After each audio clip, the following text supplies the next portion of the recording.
Disclaimer. This video exists for the purposes of entertainment, education, and theory rebuttal. This video is not an attack on the creator of the theory, nor will it, unless otherwise stated, address the theory creator personally. Instead, the creator's name in this video will be used as either a name to address the theory by, or to address the assumed mindset of the creator at the time of this video's creation.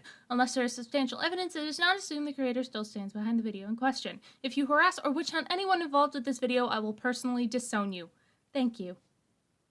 Y'all are getting a special treat today.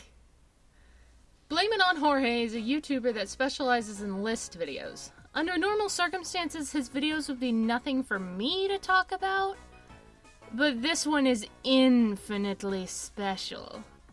This video contains a grand total of not one, not two, but 15 different theories today. That's right, it's a blue light special on theories and we're milking it for all it's worth. Now, I should stress that none of the theories mentioned in this video were actually created by Jorge. Thankfully for me, though, he links to all his sources in the description of his video, so I'll be able to give you all the play-by-play. Ready? Let's go!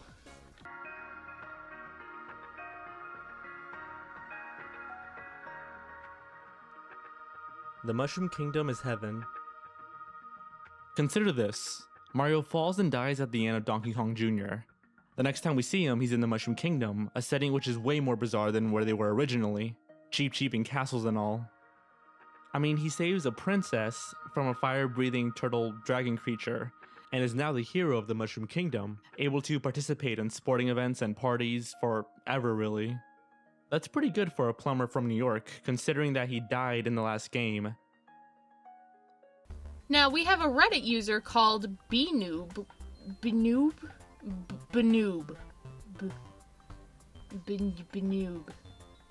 Heck. To thank for this theory. That falls apart within seconds. Benoob's theory relies on three factors. 1. Mario dies at the end of Donkey Kong Jr. 2. Donkey Kong Jr. canonically comes before Super Mario Bros. 3. Mario doesn't age while the original Donkey Kong, aka Cranky Kong, does.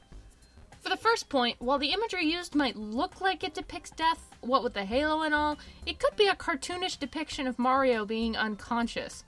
Maybe a stretch, but it could work. For the second point, there's no proof to say that Donkey Kong Jr. definitively comes before Super Mario Bros., despite this being a point a lot of people take for granted.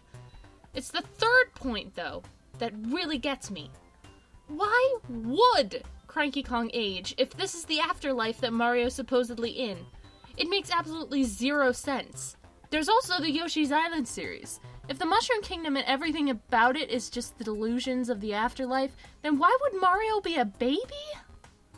Really, this entire theory is a huge stretch that doesn't make a whole lot of sense, even on its own terms. It expects you to take a lot on faith and doesn't tie much evidence into it. Not really well thought through, if you ask me. Mario is the Avatar. Excuse me, what? In Avatar: The Last Airbender, the Avatar is the master of all four elements: earth, wind, water, and fire. Let's see how this could be applied to Mario. Oh my gosh, there's no way this is actually a serious thing. Okay, so this one comes from another Reddit user, as most of these theories do. This one is from Kissforkmo, who I'll be calling Fork throughout this section for the sake of me not constantly butchering this name. We're going to be dismantling this theory piece by piece because this one is going to require a lot of unpacking. For the element of fire, this would obviously be the Fire Flower, which gives Mario the ability to shoot fireballs right out of his hands. It's also a default special and his final smash in Super Smash Bros. Brawl.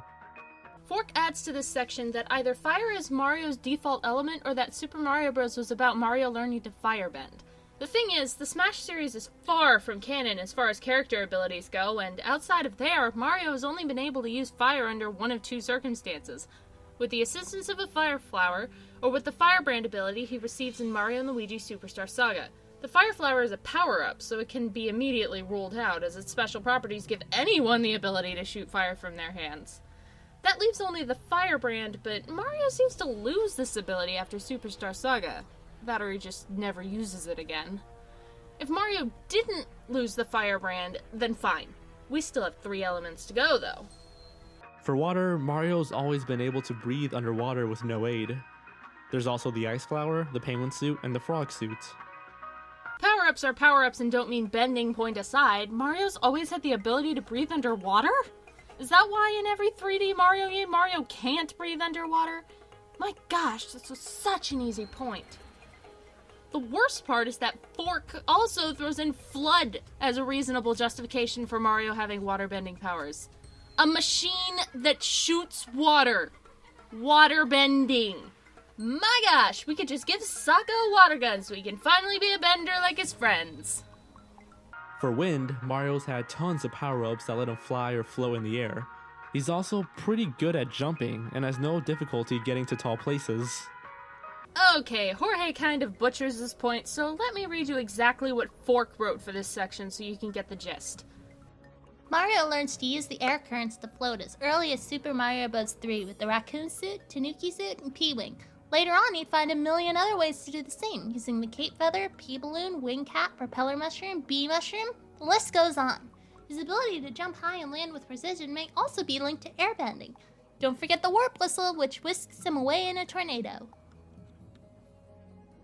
So, power up, power up, power up, power up, power up, power up, power up, power up, innate physical strength and acrobatic prowess, and power up. Good to know that all you need to be a bender in the Mario universe are power-ups, Fork. Finally, with Earth, well, Mario can smash bricks with his bare fists and head easily.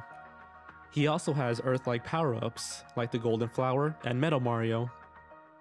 Jorge, why did you not mention that Fork also brings up the Rock Mushroom and Tanuki Suit's statue ability for this point? The Metal Cap and Gold Flower are stupid to bring up on their own because at no point has an Earthbender ever been able to coat their entire body in metal, Fork!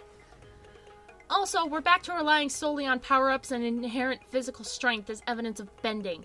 You don't need to be an Earthbender to break a brick block. You just need a lot of muscle.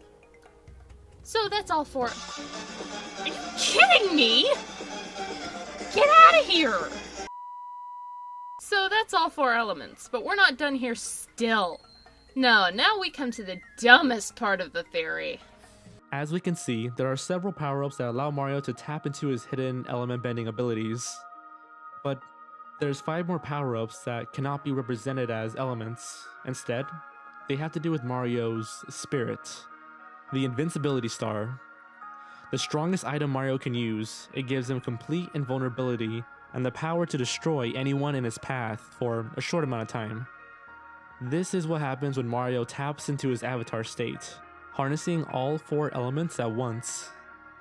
Invincibility stars trigger the avatar state? I don't know about you, but I don't see Mario harnessing the power of any elements when he has a star. Sure, he turns all flashy, but that's not enough to convince me that this is the avatar state, because the avatar state has sure never worked like this before. 1-up mushrooms. Just like the Avatar, Mario is able to be reborn, or to reincarnate. In the Avatar's case, each new cycle is a new Avatar, while for Mario it's just him over and over and over again being reborn. Which is exactly why this is garbage! When an Avatar reincarnates, they reincarnate into an entirely different person with an entirely different default element.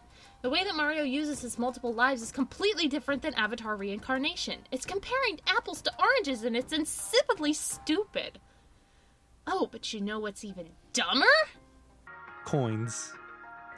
These represent karma. For every 100 karmic acts, Mario gets another chance to reincarnate.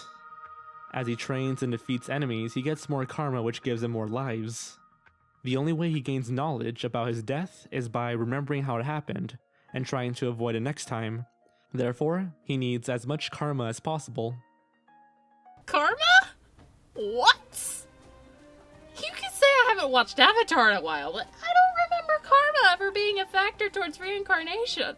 The Avatar exists to keep balance in the world amongst the 4 elements. Tying the Avatar's continued existence to karma is really, really dumb. And saying that coins represent this karma is even dumber. Why would collecting coins contribute to karma? What karma is there in jumping up and grabbing a floating bit of money? Fork's explanation just makes it even worse. I'll flash it up on the screen so you can read it, but my gosh, does it make my head spin. Mushrooms.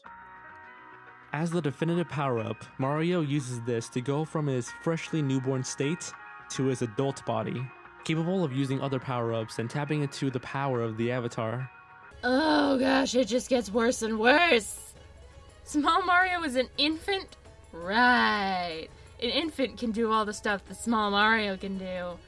This doesn't even work with Fork's own backwards logic of Mario not being able to tap into his bending powers without being in an adult body.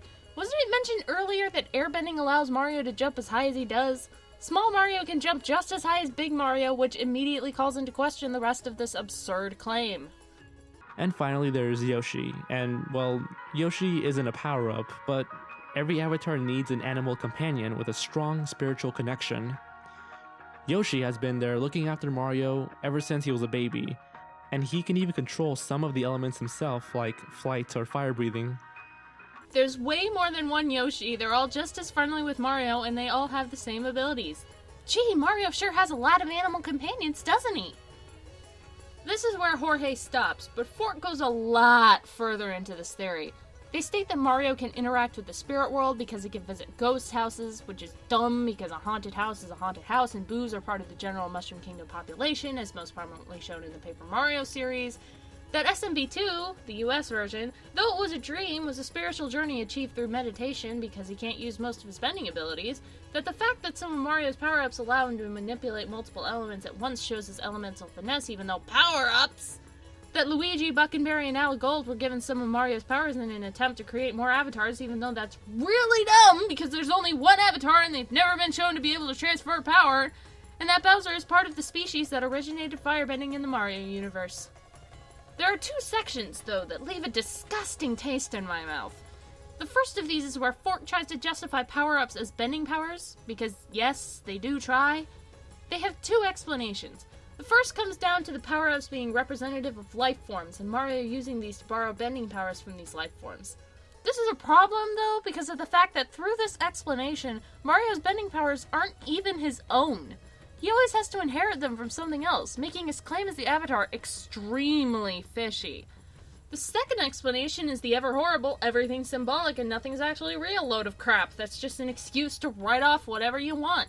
It's disgusting, and no theory maker should ever use it as a justification for anything. The second of these egregious sections is their section on Princess Peach, where they imply that Peach has no elemental abilities of her own because, besides her temporary emotional powers on Vibe Island that were connected to the Vibe Scepter and thus were not permanent, they're all connected to items. Gee, Fork, I thought you were trying to convince us that power-ups are actually valid justifications for saying someone has bending powers! That's it for this theory. It's a mess that relies too much on symbolism and not enough on fact, while also contradicting both Avatar canon and itself. It's horrible. Next theory. Mario and drugs. Hecking crap. You know what? No. I'm not doing it. Basically, all this section amounts to is cool on you, bro, and it doesn't line up with anything in the series. I'm skipping it. Bowser is Peach's father. There's plenty of theories out there as to why Bowser is going after Princess Peach. It's always been assumed that he's just trying to take over the kingdom and nothing else. However, according to the rules of monarchy, Princess Peach cannot rule over the Mushroom Kingdom, otherwise her title would be Queen Peach.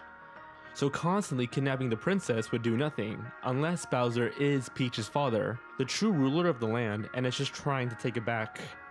It would explain why Peach can rule as a princess, and despite there being kings in the Mario universe, Bowser is the only one with a castle.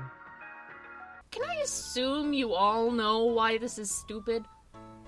Dookie65, the originator of this theory on Reddit, claims that Peach looks exactly like her deceased mother and that Bowser wants to marry her for that express reason. He also claims that this is why the Toads supposedly don't do anything about him and that Bowser is the only one in the kingdom that has castles, saying that even the castle that supposedly belongs to Peach belongs to him. There's a lot to this one that Jorge doesn't go over, but it's pretty much all debunked by 5 simple facts. The first is Super Mario Bros. 3, where there are several kings with their own castles in the kingdom, debunking that Bowser is the only one in the kingdom with a castle point. The second is that we have no idea how government in the Mushroom Kingdom works. If Princess Peach wants to call herself a princess, it could be possible that she has every right to do so. The third is that Bowser and Peach are 2 completely different species. If Peach really was Bowser's daughter, wouldn't she have some traits of Bowser in her? The fourth is that the Toads are both deadly afraid of Bowser and utterly despise Bowser. They say nasty things about him, sometimes right even in front of him. These don't sound like loyal subjects to me. Finally, Yoshi's Island DS exists. I shouldn't even have to tell you why that's important. Too long didn't listen, this is a dumb theory. Moving on. Coins are souls. In Mario games, whenever an enemy is killed with a fire flower, a coin flies out of them. Now this could be just a game mechanic, but many players see this as coins representing souls. It's possible that all the coins scattered around the stages are from those that died long before Mario got there. The instruction manual for the first Super Mario Bros. Game states that the inhabitants of the Mushroom Kingdom were turned into bricks, the same bricks that Mario crushes during his adventure. Anyways, if this were true, how did the coins get in there? There's a few more points that add to this theory, like the fact that harvesting coins has shown to give Mario extra life or health, and that some boos have coins in them. Why do enemies in some other Mario games not drop coins when hit by a fire flower? Why do some enemies drop multiple coins? Why would people die in such convenient, aesthetically pleasing formations as groups of coins are pretty much always found in? Why would people die in places where there's absolutely no danger, aka bonus rooms where there's always multitudes of coins? Why are some coins affected by gravity and some not if they're all souls? If Mario hitting coin blocks is Mario harvesting Toad souls, as Samuel Earl 666 presents in their original post, then why does Mario get 10 of them at once? That's not even bringing up Sam's own questions he can't even answer. Also, we have to remember that these coins are used as currency, and I have trouble believing that the Mushroom Kingdom full of cowardly toads and such would use the souls of the deceased as currency. There are just too many questions to this theory that leave it flimsy at best. Pro tip, theories should look like impenetrable stone walls, not Swiss cheese. Super Mario levels are based on Norse mythology. In New Super Mario Bros. Wii, there are 9 worlds to play in, 8 that are given, and 1 secret unlockable world with harder levels. In Norse mythology, there are 9 realms, which arguably parallel the worlds in Super Mario Bros. Wii. And we're going to go over them one by one as I dip my toes into trying to understand Norse mythology. Ready? The first world is a simple and peaceful home to the Mushroom Kingdom, kind of like Midgard, which is said to be home to the humans. Midgard is completely surrounded by water, as World 1 in New Super Mario Bros. Wii is not. What's more, the original poster, Hadkin, compares the sea serpent that guards this vast ocean, Jormungandr, to Unagi the eel from Super Mario 64. Not only is this dumb because Unagi is a piddly thing that could hardly be compared to a Norse god, Unagi doesn't even show up once in New Super Mario Bros. Wii. Other than that, though, I can give you Midgard. It's an okay comparison. The second world, which is a desert, can be compared to Vanaheim, a mysterious and magical area that traditionally cannot be located. That's not even close, Jorge. What I've been getting from my research is that nobody really knows what Vanaheim actually looked like or where it was located. There isn't a lot of information on Vanaheim, to be honest, besides the fact that the beings that live there are supposedly associated with fertility and nature. To me, this sounds exactly like the opposite of a desert, and I've seen no mentions of it actually being portrayed like a desert. In fact, from what I've found, it's more often portrayed as a very green, natural place, much like Jorge's illustration. Thanks for the probably faulty information, Hadkin. The third world and Jotunheim, sorry for my mispronunciations, are both given a snow theme. Jotunheim is more than just snow and ice, but okay, I can sort of give you Jotunheim. World 4 is a very lovely and tropical place, as well as Alfheim, which is also very vivid and beautiful. This is a huge stretch to be making. Alfheim is home of the Light Elves and has no notable connection with water. Saying it's beautiful just like Alfheim is such an enormous stretch that it could very well apply to anything. Next up is World 5, a very forest-like area with a lot of trees and little sunlight. This is very similar to Svartalfheim, home to the Dark Elves who hide from the sun. This is really confusing because what I keep seeing is that Svartalfheim is the subterranean home of the dwarves, who were also sometimes erroneously called Dark Elves. Even so, one thing is clear. Svartalfheim is underground, not in a dark forest. Also, Hadkin feels the need to tack on that Iggy supposedly acts like a dark elf, and besides the fact that Iggy doesn't live in World 5, I have to ask what the heck it even means that he acts like a dark elf. What does it mean? World 6 and Niflheim share a lot in common. Both are very foggy, full of mist, and are associated with a tall mountain. Holy cow! How was it missed that this totally could have been switched with Jotunheim? Niflheim is the coldest and darkest of worlds, known for its cold, mist, and ice. Jotunheim, on the other hand, is more associated with its inhospitable rocky terrain, at least from what I read. There's also a comparison Hadkin presents in which Morton and the castle's lava are involved, which really makes me laugh. You cannot say that Morton, who doesn't even live in World 6, and a fixture in a castle full of death traps probably put there by Bowser himself, are comparable to defining traits present in Niflheim. It's stupid. The seventh world is sky-themed, taking place above the clouds. This is strikingly close to Asgard, home to the gods, and high above the sky. Hold up, Jorge. I want to talk to Hadkin for a moment. Located in the middle of the realms, high up in the sky, is Asgard, home of the gods. Mario, Luigi, Peach, etc. Oh my gosh, you can't be serious about this! Mario, Luigi, and Peach don't live in World 7! Peach's castle is back in World 1! And are you saying Mario, Luigi, and Peach are gods? That's the dumbest thing I've heard all day, and we just went through a theory stating Mario's the freaking Avatar!